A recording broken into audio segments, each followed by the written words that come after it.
Assalamualaikum warahmatullahi wabarakatuh. Saya Fajar Siraida. Kami dari kelompok 9 akan memaparkan hasil analisis kami terhadap situasi saat ini dan kemudian mengaitkannya dengan sebuah teori. Nah, dalam hal ini teori yang kami pakai yaitu teori konflik realistik. Kemudian pemaparan selanjutnya akan disampaikan oleh kedua teman saya. Audio Jungle.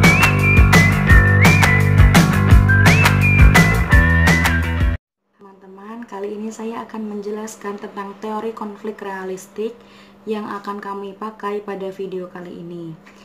Nah, jadi teori konflik realistik adalah salah satu teori yang paling berpengaruh dan memberi penjelasan mengapa kelompok saling membandingkan diri dan berkompetisi satu sama lain.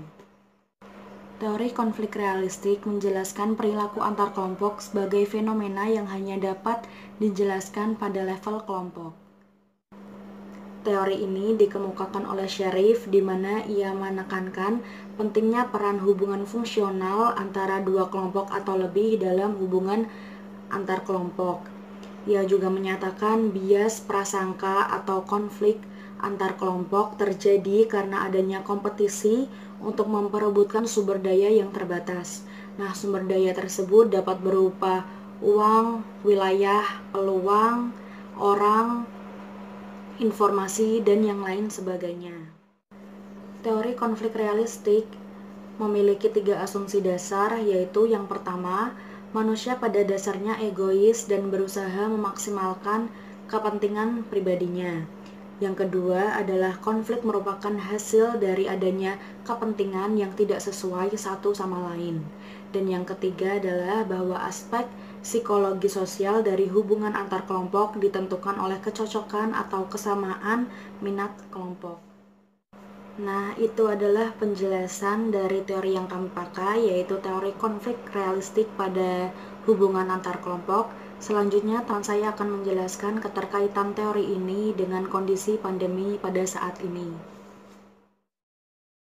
Audio Jungle. Saya Anizakia Mubarak akan melanjutkan penjelasan mengenai teori konflik realistik. Sebelumnya, kami akan menampilkan sebuah cuplikan berita yang termasuk ke dalam salah satu contoh konflik realistik antar kelompok yang terjadi selama masa pandemi COVID-19 seperti sekarang ini. Sejak ditetapkannya Indonesia darurat virus corona, hal tersebut berdampak terhadap perekonomian masyarakat, termasuk pada pedagang ikan asin di kota Sibolga, yang mengaku merugi dan bahkan terancam bangkrut akibat sepinya pembeli.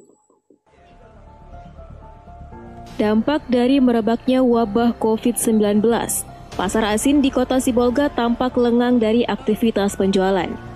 Ini dikarenakan warga lebih memilih berdiam di rumah masing-masing ketimbang beraktivitas di luar rumah. Menurut pedagang, sejak merebak wabah COVID-19 tersebut, dalam sehari pedagang hanya mampu meraih hasil penjualan ratusan ribu rupiah saja. Padahal sebelum adanya COVID-19, penjualan ikan asin bisa mencapai jutaan rupiah per harinya.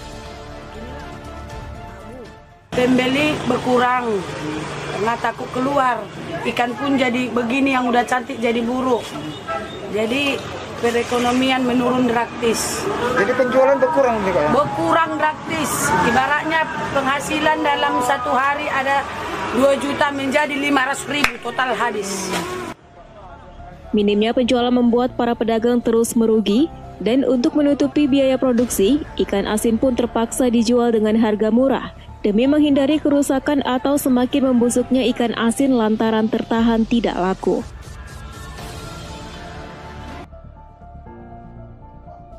Kini para pedagang ikan asin di pasar kota Sibolga hanya bisa pasrah dan berharap wabah COVID-19 cepat berlalu sehingga aktivitas penjualan kembali normal.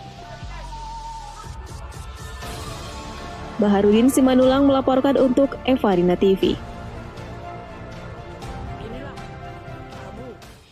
Dari cuplikan berita tersebut, kita dapat menyimpulkan bahwa kebijakan pemerintah untuk mengatasi pandemi COVID-19 ini berupa social distancing, physical distancing, maupun pembatasan sosial berskala besar atau PSBB tentu saja memiliki beberapa dampak terhadap kehidupan masyarakat.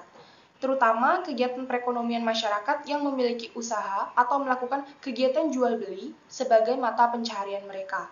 Salah satu contohnya yaitu para pedagang ikan asin di kota Sibolga, Sumatera Utara yang telah ditampilkan pada cuplikan berita tersebut. Kita mengetahui bahwa mereka mengalami penurunan penghasilan. Tentu saja kebijakan pemerintah ini memberikan dampak negatif pada kegiatan perekonomian mereka atau masyarakat lain yang memperoleh penghasilan dengan cara berdagang. Kaitan peristiwa ini dengan teori konflik realistik antar kelompok yaitu pentingnya peran hubungan fungsional antara dua kelompok. Jadi pada peristiwa ini terdapat dua kelompok. Yang pertama pemerintah membuat dan memberlakukan kebijakan tersebut, lalu kemudian kelompok para pedagang yang mengalami kerugian akibat pemberlakuan dari kebijakan tersebut. Sebenarnya, tujuan dari pemerintah memberlakukan kebijakan-kebijakan tersebut untuk melindungi kita semua, juga termasuk para pedagang tersebut. Akan tetapi ada juga dampak lain yang ditimbulkan, yaitu berupa dampak negatif, yang mana terjadi pada para pedagang tersebut penurunan penghasilan. Jadi hal ini perlu diatasi. Kalau tidak diatasi, akan menimbulkan dampak yang lebih parah, yaitu berkaitan dengan kesejahteraan rakyat serta kesatuan dan keutuhan negara kita. Beberapa solusi yang dapat dilakukan yaitu salah satunya dengan cara memberikan bantuan jaminan sosial serta penurunan suku bunga kredit kepada masyarakat. Karena kita harus menghidupkan sentra-sentra ekonomi di daerah agar ekonomi bisa tetap berjalan. Dari kegiatan perekonomian di daerah dapat berimbas pada pendapatan nasional yang mana pendapatan tersebut harus tetap dijaga karena dapat berimbas pada penurunan pendapatan nasional apabila hal ini dibiarkan secara terus-menerus. Sekian penjelasan dari saya, akan saya kembalikan lagi ke teman saya, Fajar Citrayuda. Terima kasih. Oke, itu tadi pemaparan analisis dari kelompok 9. Melihat situasi saat ini, memanglah virus corona ini telah mengakibatkan berbagai macam dampak, baik itu dampak positif dan juga dampak negatif. Dalam menyikapi hal ini tentunya kita perlu mengedepankan sikap sabar dan selalu mematuhi berbagai macam peraturan, yaitu peraturan yang mana mencegah penyebaran virus corona ini. Oke, itulah hasil analisis dari kelompok 9. Sekian, wassalamualaikum warahmatullahi wabarakatuh.